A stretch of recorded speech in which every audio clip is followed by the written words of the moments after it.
JSpy25.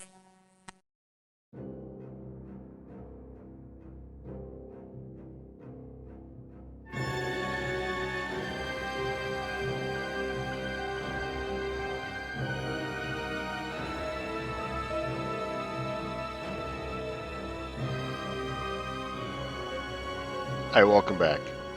In this episode, I'll be going over the instructions to assemble the Alpha Omega bomb that is offered on eBay through seller JSpy25. Let's get started.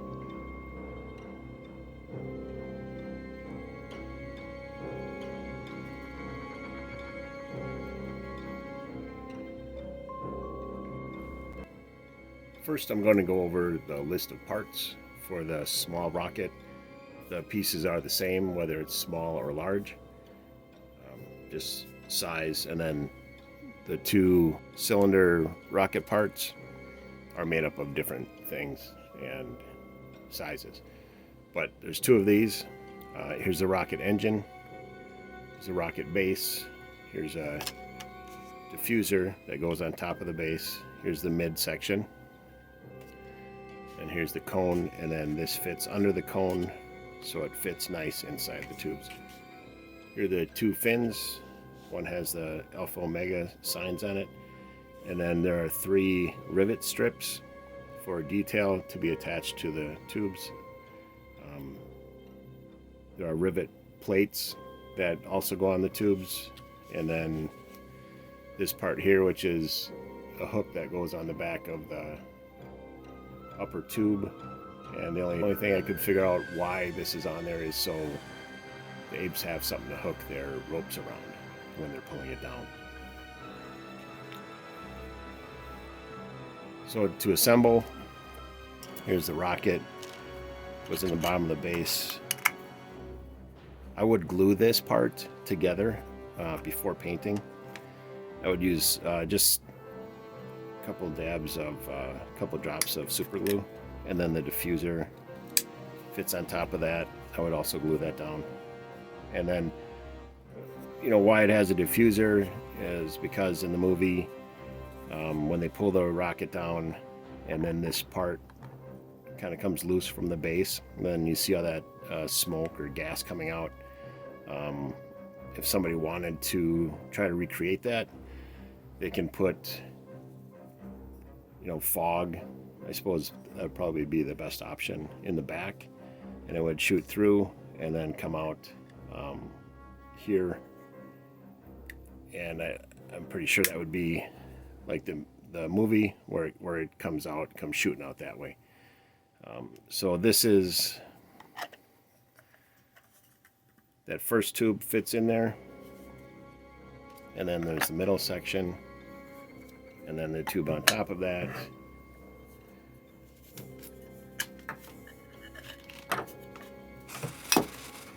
And then for the cone,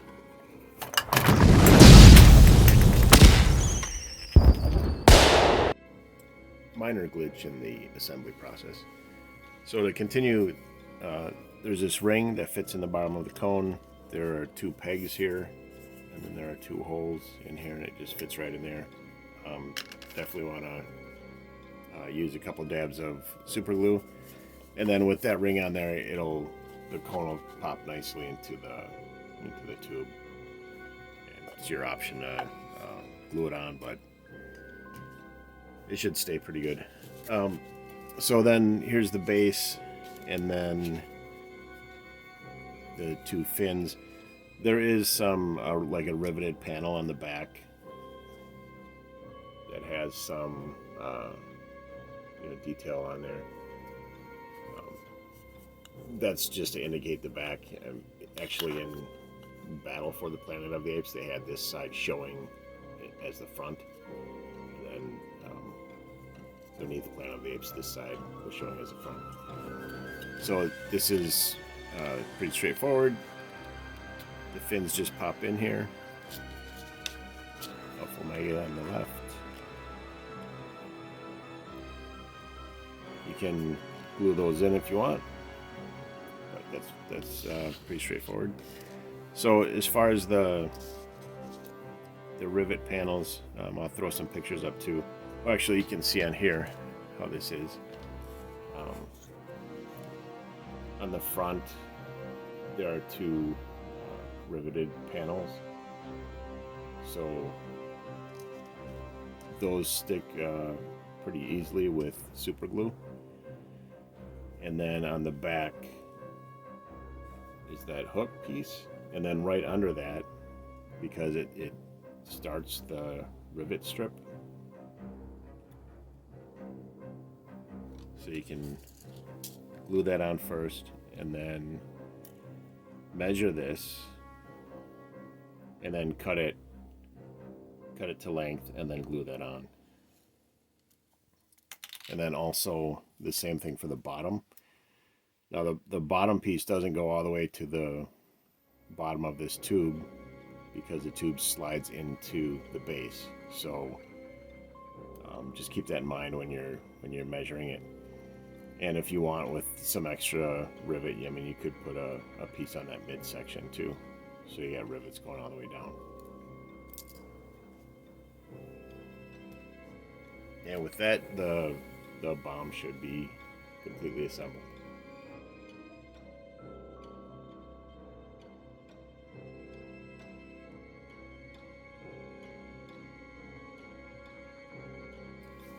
For prepping and painting the Alpha Omega bomb, here's a painted one back here, and I did very little to prep this.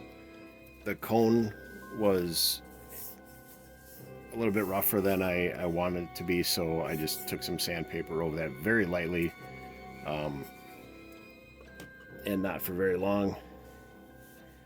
And you can see it's still a little bit rough. At a distance, you really can't tell.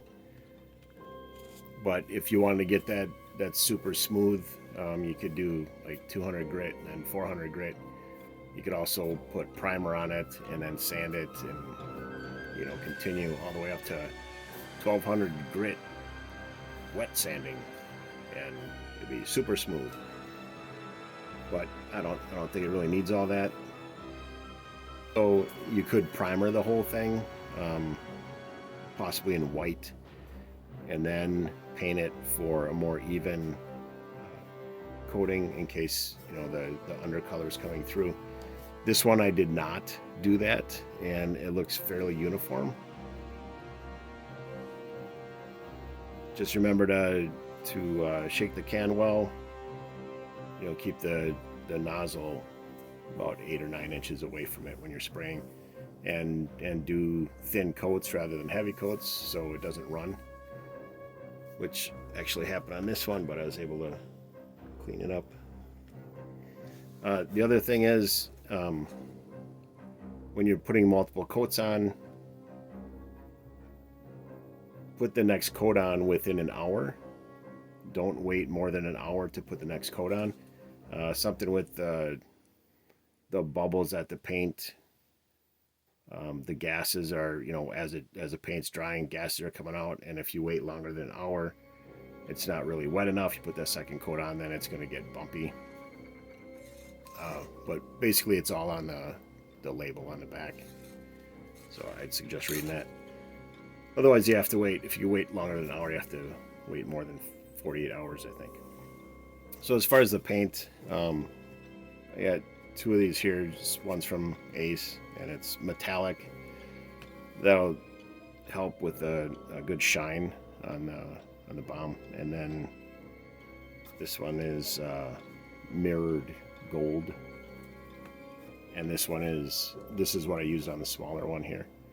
This is the champagne mist, a little bit lighter.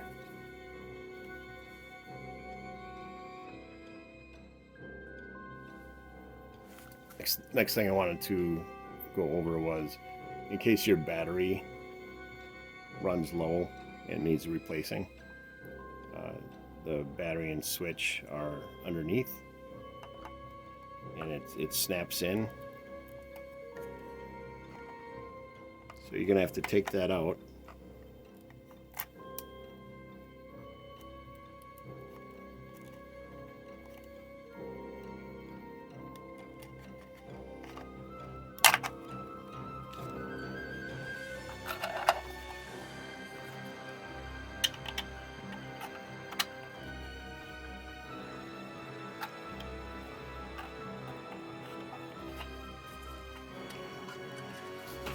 And then there's 4 screws on the back.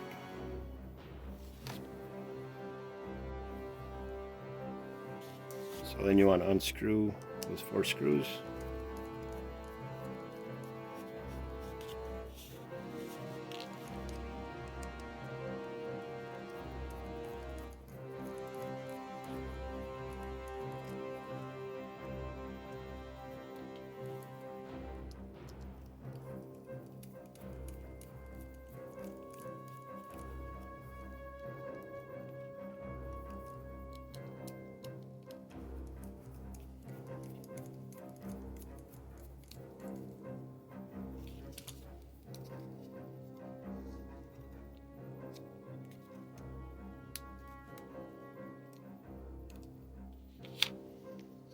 There are 2 batteries in there, and they are CR2032 or whatever equivalent.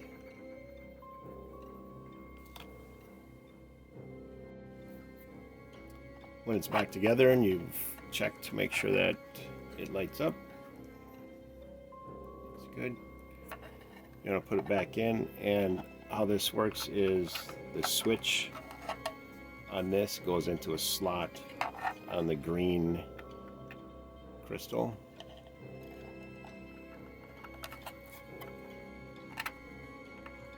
So that slides in there, put the bottom end first, and then just snap it in.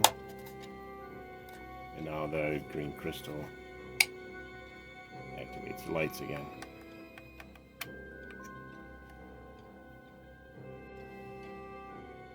I also want to mention that when you're putting this switch and batteries back in, just make sure that it's lined up with that crystal from the green one. There's a slot in there. And make sure that's lined up first, and then press it in. You shouldn't have any problems. And then also, if you're wondering what the black electrical tape is on here, this one's just for wrapping up the UL listed label. I didn't want to take it off, so I just wrapped it up, keep it out of the way. And then these other 2, I'm covering up lights, 2 of them, so they don't shine through, and then you can see from the outside those lights. So that's why the tape's on there. And that's about it.